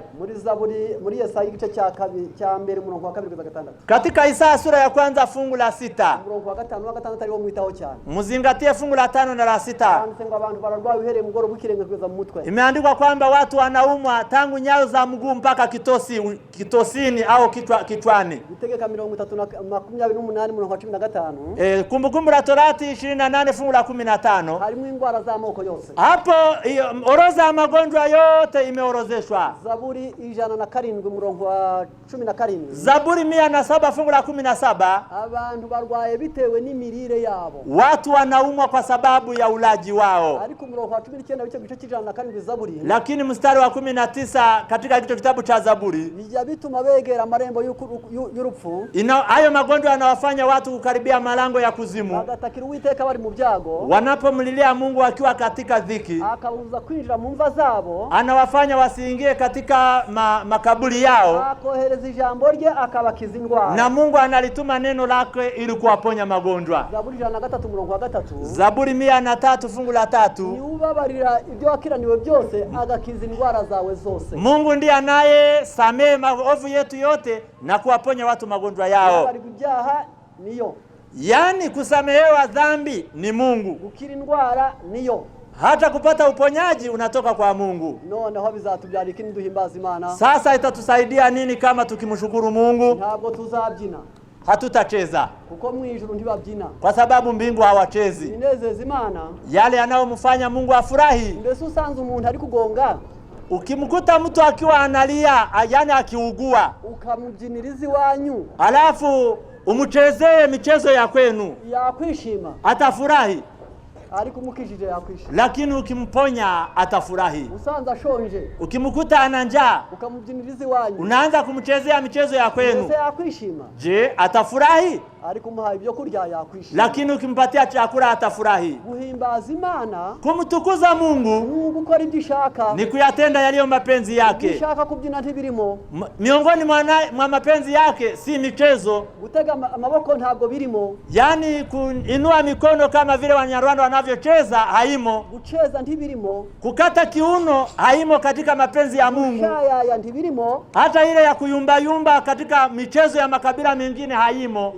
Mika 6:8. Katika kitabu cha Mika 6 fungu la 8. Wewe mwana w'umuntu we, mwana wa Adamu, yakweretse ikizi cyaricyo. Mungu amekuonyesha aliyo mema. Icyo Uwiteka gushakaho niki? Nini Mungu anahitaji kwako? Ukora ibyo gukiranuka, ni kuyatenda yaliyo ya haki, ni gukunda kubabarira, ni kupenda kusamehe, ni kugendana n'Imana yawe wicishe bugufi, na kutembea pamoja na Mungu wako ukiwa umenyenyekea. Zaburi 45. Zaburi 45. Umurongo ni wa 3 na wa 4. Fungu ni lile la 3 na la 4. Ndio wakoroka buhimbaje Imana. Kuna mengine pia unaoweza kuyafanya na kumtukuza Mungu. Kuko hari ikintu kinzi Imana ishaka. Kwa sababu yapo mema Mungu anayoyataka. Kwariwe. Shujaa, ambara inkota yawe kwitako, vaa silaha yako kwenye mapaja, ambara ubwiza bwawe n'icyubahiro cyawe, kavaa utukufu wako, ugenda n'icyubahiro uri kwifarashi uneshe, utembee na fahari ukiwa kwenye farasi na ushinde, urengera ukuri, ubugwaneza no gukiranuka, utetee ukweli na uungwana na haki. Iki kimana ishaka. Hayo ndiyo Mungu anayoyataka. Angaha turi kugenda bura tanga igice cya 3. Hata tumefikia hatua ya 3. Amagara y'abantu arabangamiwe. Afya za watu na zenyewe zinakabiliwa na matatizo. Ndavuga zimwe mu ndwara zibangamiye abantu. Atajaribu kuzungumzia baadhi ya magonjwa ambayo yanawaathiri watu. Turazivuga muri magufi. Atayazungumzia kwa machache. Dufite ikibazo cy'igifu. Tuna shida kubwa sana ya mfuko wa chakula au estoma. Igifu, estoma nicho cyakira ibyo kurya, ndiyo inayopokea, au mfuko wa chakula ndio unaopokea chakula. Iyo bishyushye cyane kirabikonjesha. Kama vyakula ni vya moto sana, mfuko wa chakula unapoza kwanza. Iyo bikonje cyane kirabishyushya. Pia kama ni vya baridi sana, mfuko wa chakula unavipasha kwanza. Kigira indurwe. Ndani yake muna nyongo kugira ngo zibereho gucagagura ibyo kurya n'izica imyanda, zinazofanya kazi ya kukatakata chakula hata na kuharibu mikrobi ambayo imeingia. Iyo cyarwaye, kama mfuko wa chakula umeumwa, umuntu akunda kugira inyota. Yani hizi ni dalili zinazodhihirisha kwamba estoma yako au mfuko wa chakula una shida. Kwanza ni kiu. Agira ikirungurira. Atakuwa na kiungulia. Umuntu aribwa mu butikorwa. Mtu ataumia hii sehemu ya mgongoni ambapo si vyepesi kugusa kwa mkono. Umuntu akumva mukameme hatonekara. Utasikia hapa katikati ya hii mifupa hapa kifuani pakiwa panauma. Akunda gusarara. Utakuwa unakauka koo. Agira isepfu nyinshi. Utakuwa na kwekwe. Kwiyemeza no gufata imyanzuro byihuse biramugora. Yani kuchukua maamuzi haraka ni shida kwake. Hatinya gukabiriza ibintu ngo bivuge ko bitari. Na mtu ambaye anaumwa mfuko wa chakula, katika maelezo yake akizungumzia habari za kitu huwa anapitiliza. Yarangiza kubw'ibyo. Kwa hiyo niba kirwaye rero, kama mfuko wako wa chakula unaumwa, Imana yakigene imiti turuvuge kuri 5 gusa. Mungu ameandaa tiba kwa ajili ya mfuko wa chakula, na yeye yuko tayari kutuelezea dawa 5. Icyambere ni ukunywa amazi.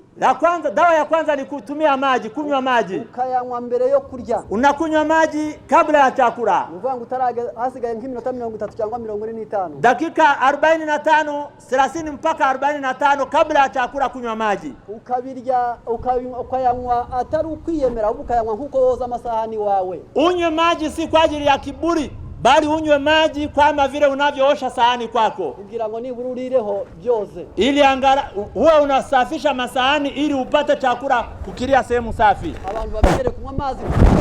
Watu ambao wamezoea kunywa maji kwa njia hiyo, Ugitondo na nimugoroba mbere yo kurya, asubuhi na jioni kabla ya chakula, wana bahati yo kutakigwara, ya kutoumwa mfuko wa chakula. Akurikirane neza. Hapa mfuatilie vizuri. Cya kabiri cya kivura.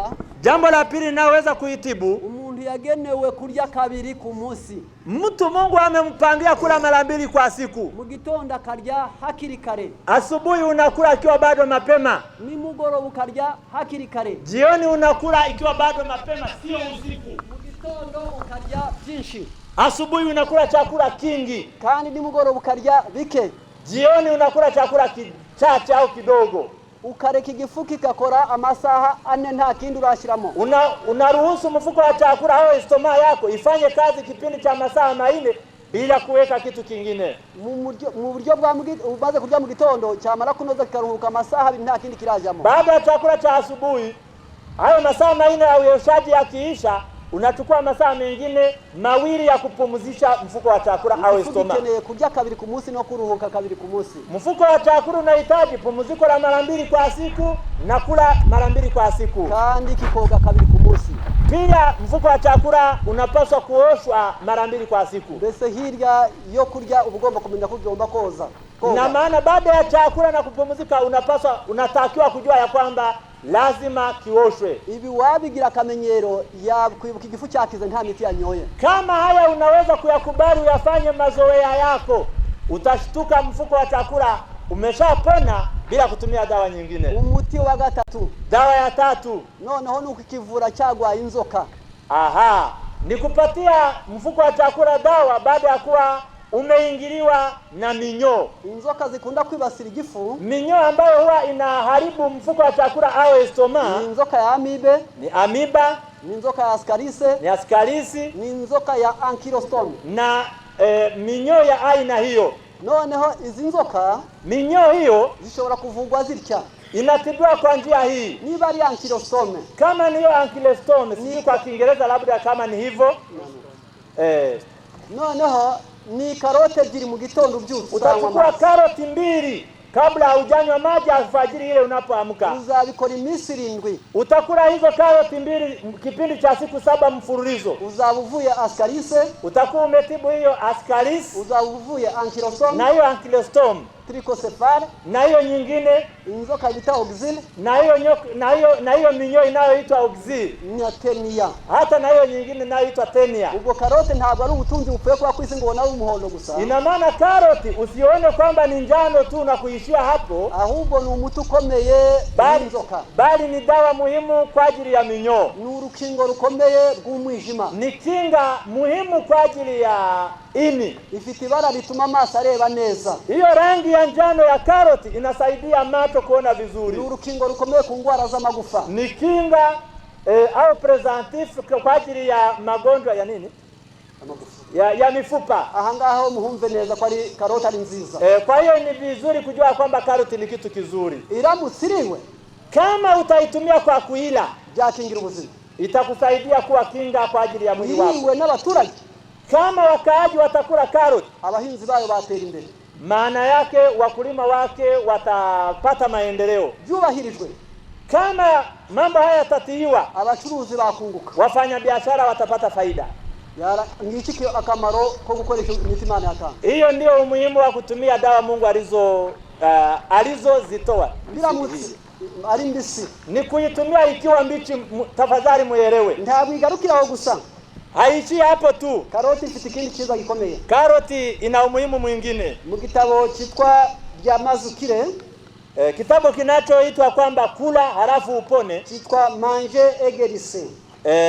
Kula na upone. Page ya 351. Ni ukurasa wa 351. Harimo amagambo meza kurikira. Kuna maneno mazuri yafuatayo. Aranditse ngo ni cyo kurya gitera imbaraga. Ni chakula kinacholeta nguvu. Cyongera imyunyungugu mu muntu. Ni chakula kinachoongeza chumvi au madini ndani ya mwili. Karote yongera amaraso. Karoti inaongeza damu. Itera igikurira abana n'ingingo. Inawafanya watoto kukua na viungo vyao. Ni inshuti magara y'amara. Ni rafiki wa karibu wa utumbo. Linda abantu indwara z'impiswi. Inawakinga watu kuwa na magonjwa ya kuhara. Abayirya ntibaziba mara.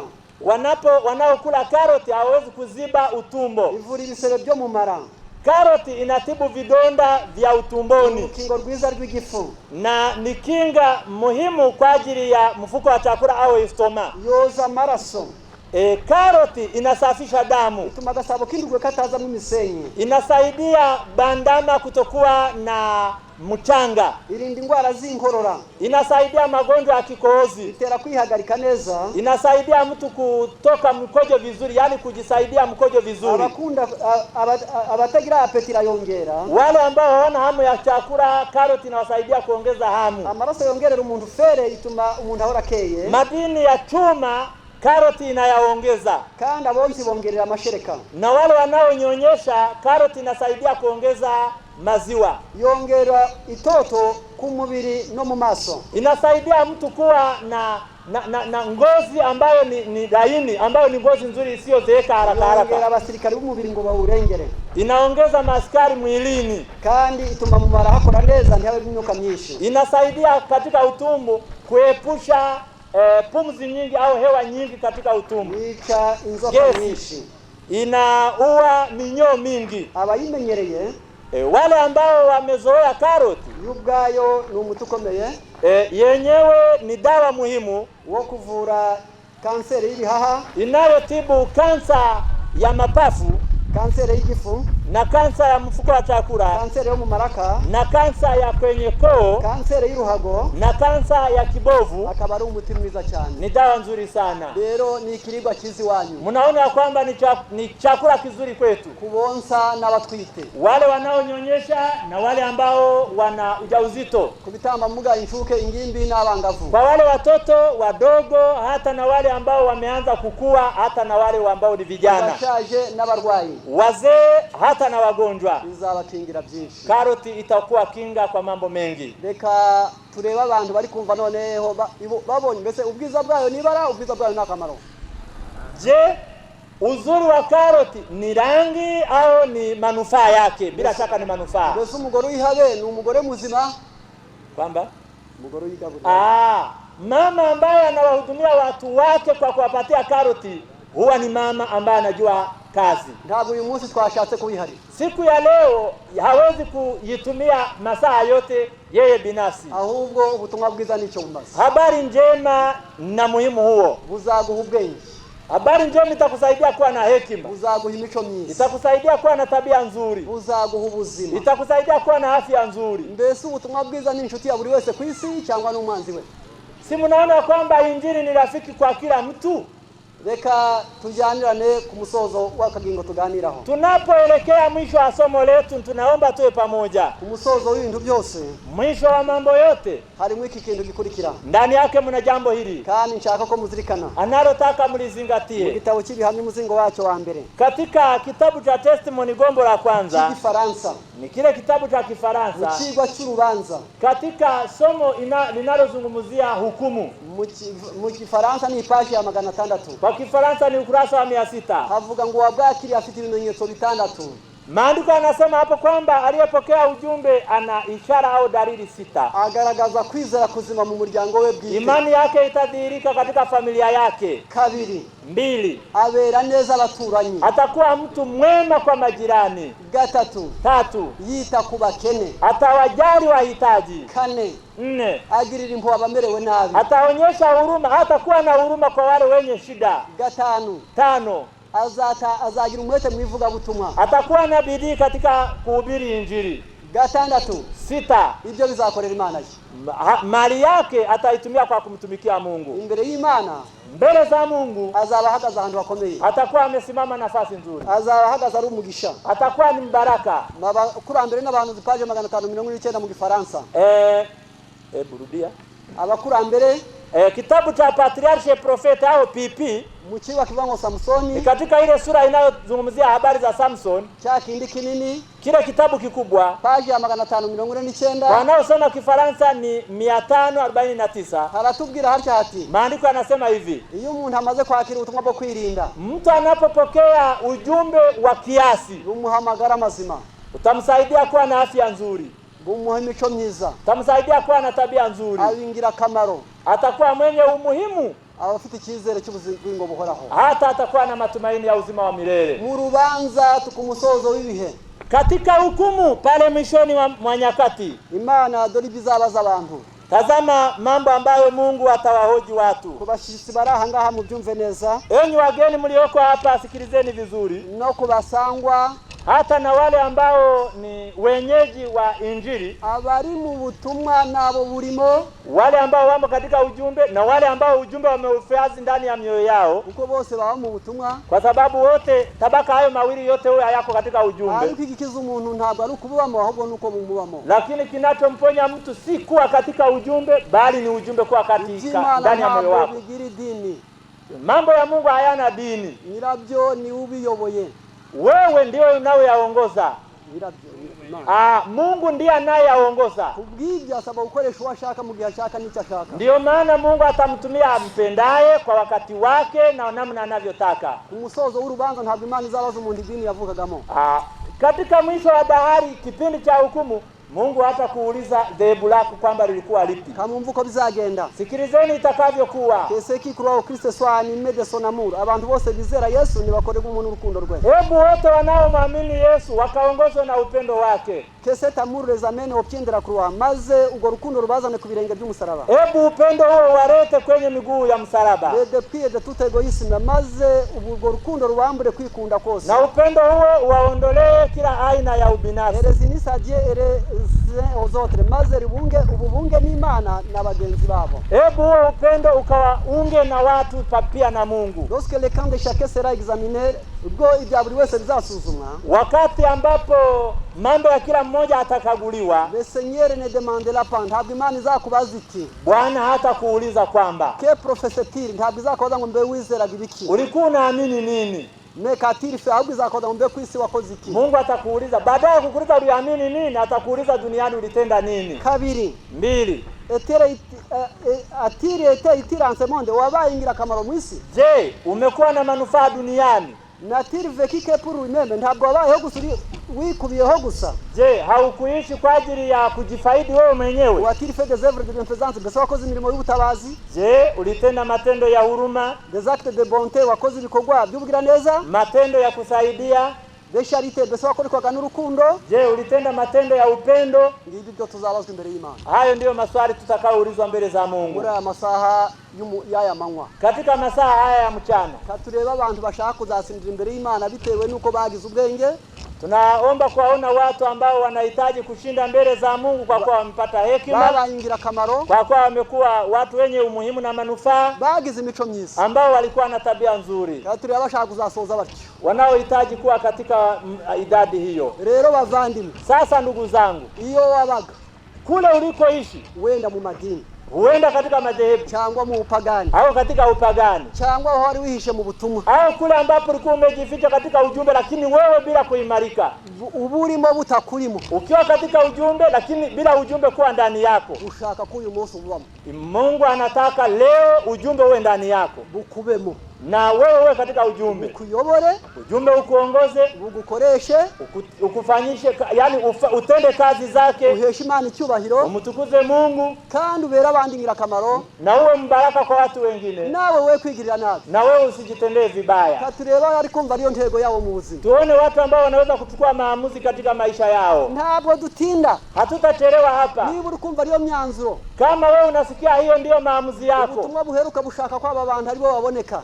ujumbe wa mwisho unataka watu wa namna hiyo wawepo, bamubabera umuryango umugisha, uwe miongoni mwa wale wanaokuwa baraka kwa familia, bana neza n'abaturanyi, uishi vizuri na majirani, abakene bakuri ruhande nibishime, na maskini walioko karibu na wewe wafurahi, tabara washumbije amaboko, uwe ukiwasaidia wale ambao unawazidi uwezo, amazimana yokwe ukunda nawe uitere gukundika, mtangaze Mungu kwa kuwa amekupenda na akakufanya upendeze, jawe nibiheshe Imana icyubahiro, mali yako imtukuze Mungu. Noneho katureba bamaze kumva, tuone wale ambao wamesikia tudatindiganije bila kuchelewa, bari kumva nao bati, na wao wakiwa wanachukua maamuzi kwamba suku numvaga iby'Imana, si katika hali hii niliyokuwa nikisikia mambo ya Mungu, narinzi ngo niyoboka dini gusa, nilikuwa nikifikiria kwamba ni mambo ya kufuata dini, nsaba kuyibamo gusa, kwamba inanibidi nikae katika haya mambo tu. Uri mu modoka ya lift, kama mtu ambaye amekaa kwenye gari ya bure lift, menye ko ngomba kuba ku isi, ngomba guhesha Imana icyubahiro, kwamba umeshaelewa ya kwamba unapaswa kuwa duniani kwa kumtukuza Mungu. Ndashaka kuba mu isi imbere abandi umugisha, kwamba nataka kuwa duniani lakini nikiwabariki wengine, ndashaka kuba ku isi nange ntacyo nitwaje, na nikiwa duniani bila kujiumiza mimi mwenyewe, ndetse nzi kwigirira neza, hata nikijua kujifanyia vizuri. Tugiye kuririmba, tunataka kuimba, aho uri ni ubwenge bwawe aricyo bwakwemereye. Kama wewe mgeni ukiwa umesikia neno hilo, na uri kumva aricyo uhisemo, na wewe ukiwa umeamua kuchagua hivyo, turaririmbuza hanga,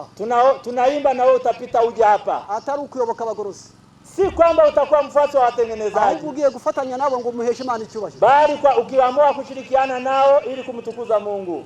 Ntabwo hakenewe ubwinshi, hakenewe akamaro, hakuhitajiki idadi kubwa, bali kunahitajika umuhimu. Rero kubw'ibyo, kwa hiyo reka turirimbe. ngoja tuimbe. Maze abafite kitabu cy'indirimbo nibatidushe. Wenye kitabu cha wimbo watasogea. Kandi ukimara kumva nawe umutima wemejwe. Na baada ya kusikia na moyo na dhamiri yako kukusadikisha. Abantu nibahenda uhereye inyuma kugeza imbere. Hebu watu wasi kuanzia mbele mpaka mwisho. Kuko guhesha Imana icyubahiro. Kwa sababu kumtukuza Mungu niyo ntego y'ubutumwa. Ndilo lengo la ujumbe. Kwa kwisi tari umuvumo. Kuishi duniani bila kuwa laana niki Imana yakuremeye. Ndicho kilichomfanya Mungu akuumbe. Nawe kirageze ngo nawe uheshe Imana icyubahiro. Mungu umewajia ili na wewe mtukuze Mungu. Utabanje bazanwa n'amajwi y'indirimbo nawe tangiruze. Bila kusimama kwa ajili ya nyimbo na sauti, wewe anza uje. Ngaho haguruka nta bwoba. Utaanza wewe bila hofu. Iyo umuntu ahesheje Imana icyubahiro, mtu anapomtukuza Mungu agize neza, akakutenda mema, mwijuru abamarayika bararirimba. Mbinguni malaika uimba. Iyo umuntu ahagurutse akihimana, mtu anapojitolea kwa Mungu, yanditswe mu wifuzwa mu bihe byose. Imeandikwa katika kitabu cha tumaini la vizazi vyote. Yemeye kwihimana mu mutima we. Kwamba Mungu anapojitolea kwa Mungu, muri ako kari papa hapo Imana na Yesu, Mungu na Yesu na malaika batangira gufatanya, wanaanza kushirikiana. Mukomeze muze twatangiye. Imana ishimwe abantu batangiye kuza nabandi bakabakabwe nibaze. Muze nta mpamvu yo kuzanwa n'indirimbo kandi imitima y'abantu. Hakuna sababu ya kuchelewa kwa kuja kwa ajili ya nyimbo wakati moyo wako umeguswa. Wamaze kumva kugira abandi bantu bamanukana muri iyi nzira keretse gusa abari kuza muri iki gikorwa turi kuvuga. Abanyamatsiko mwicare. Wengine wote mutaka. Bwana asifiwe sana. Abizera musengere mu mutima. Turatangira kuririmba. Uyu munsi Satana mware. Imitaka muivaneho akanya gatoya. Mbese urumva ushaka gutunganira Yesu, ngojyana nawe mu nzira ntoya, akwikorera imitwaro yawe yose, emera ugengwe nawe, aza gutunganya kuboneze amaraso yakweze w'ibyaha, akuzuzurukundo rwe rwinshi niwe mera kujugengwa nawe. Abantu muhagaze bababwiriza mutashakira abantu inzira muri hagati waguha amahoro yo mu mutima, aja kwiramira we guhorubaguza, emera ugengwe nawe, aza gutunganya kuboneze amaraso yakweze w'ibyaha, akuzuzurukundo rwe rwinshi niwe mera kujugengwa nawe. Mbese urashaka kugabana ku ngingo ngo wibere mu bwami bwo mu ijuru, urashaka kumara amaza muri byose, emera ugengwe nawe, aza gutunganya kuboneze amaraso yakweze w'ibyaha, akuzuzurukundo rwe rwinshi niwe mera kujugengwa nawe. Tutari twafata iya kabiri. Kabla hatujaweka wimbo wa pili, umutima wawe wamaze kukwemeza. Rero haguruka.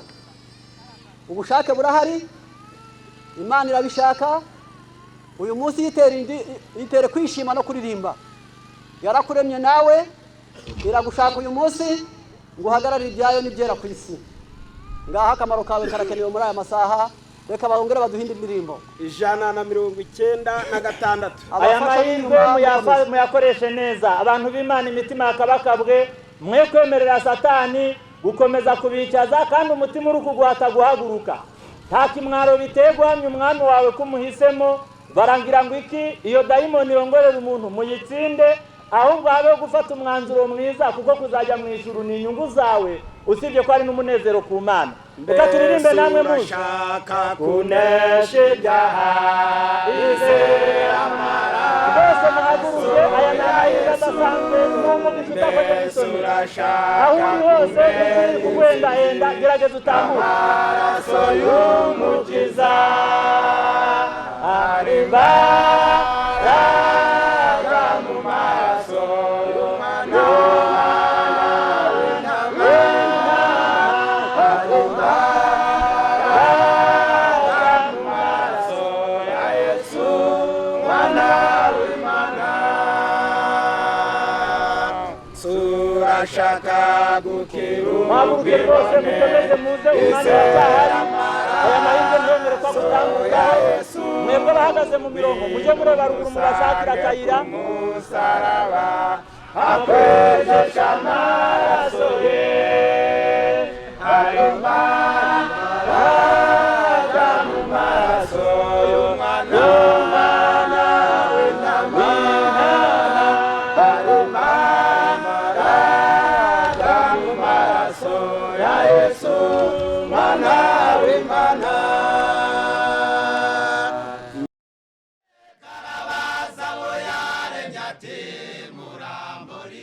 Uwiteka arabaza baguhumeka ati ndaziriki imitima yanyu ninjye uyiha gutera nahemutse Uwiteka arabaza abo yaremye ati